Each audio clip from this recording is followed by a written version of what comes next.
I have a suggestion for every single scapegoat or black sheep or outcast who survived a toxic family. Go see Wicked. I saw the play Wicked on Broadway, loved it. But the movie, because it's longer, there's so much more about Elphaba's backstory that's in the movie that wasn't in the play. About how she was a scapegoat in her own family, about why she was blamed for her little sister's disability, how her father scapegoated her. Basically, Elphaba was born green, and so in order to assure that the little sister would not also be born with green skin, he made the mother take these flowers that made Nessa Rose, the younger sister, born with legs that, she can't walk. So she was, born with this disability. And so the father has always blamed Elphaba. There's a scene in the movie where Glinda and Elphaba are bonding for one of the first times.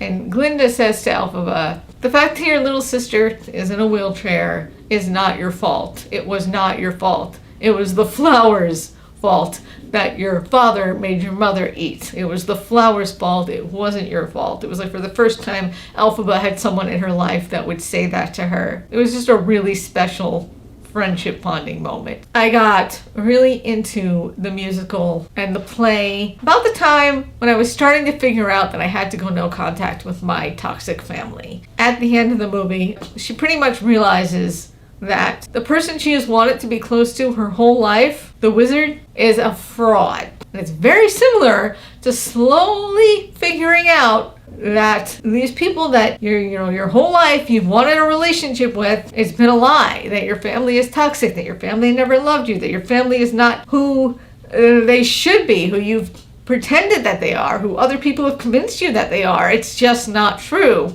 And so this realization that she's going off on her own, wow, it's so similar to the process that you go through when you figure out your family is toxic and you have to go. Also, family estrangement being a blessing is a huge theme in my novel, which is coming out next month. Please go to my author website and sign up for the book's mailing list. It's not the point of the book, it's a young adult romance, but it's a main subplot. And any support you can give me regarding signing up for the mailing list, pre-ordering the novel when the pre-order is available, and then actually ordering it next month on the 30th. I would be so eternally grateful. Thank you. And then at the end of the movie, when she sings Defying Gravity, is so impactful. She's first on the room, she's falling down, she's looking in her reflection in the outside through a glass window, and it's like a mirror, and she's seeing the little version of herself in the window like it's a mirror. And she goes to touch the hand of little her, like they meet, kind of like touching hands in the mirror, and that's when the broom appears in her hand, and that's when she takes off. So it's this really powerful symbolic moment of like getting in touch with your inner child, healing your inner child, so then you can go take off and do whatever it is you need to do.